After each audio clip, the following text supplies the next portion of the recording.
Mr. President, this assembly witnessed absurd theatrics in the morning from the Prime Minister of Pakistan, who once again glorified terrorism that is so central to their foreign policy. However, no degree of drama and no level of lies can conceal the facts.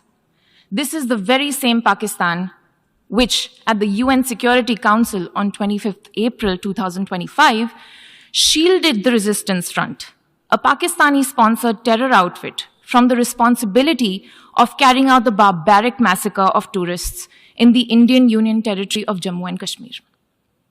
Mr. President, a country long steeped in the tradition of deploying and exporting terrorism has no shame in advancing the most ludicrous narratives to that end.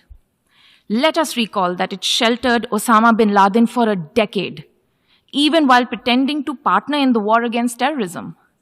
Its ministers have just recently acknowledged that they have been operating terrorist camps for decades.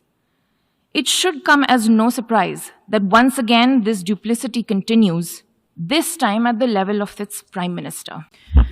Mr. President, this assembly witnessed absurd theatrics in the morning from the Prime Minister of Pakistan, who once again glorified terrorism that is so central to their foreign policy.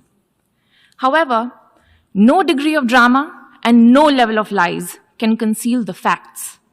This is the very same Pakistan which, at the UN Security Council on 25th April 2025, shielded the Resistance Front, a Pakistani-sponsored terror outfit, from the responsibility of carrying out the barbaric massacre of tourists in the Indian Union territory of Jammu and Kashmir.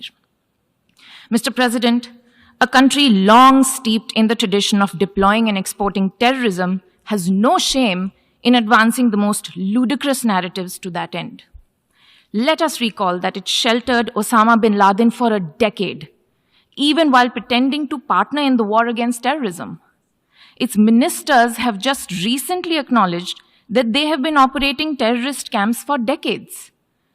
It should come as no surprise that once again this duplicity continues, this time at the level of its Prime Minister.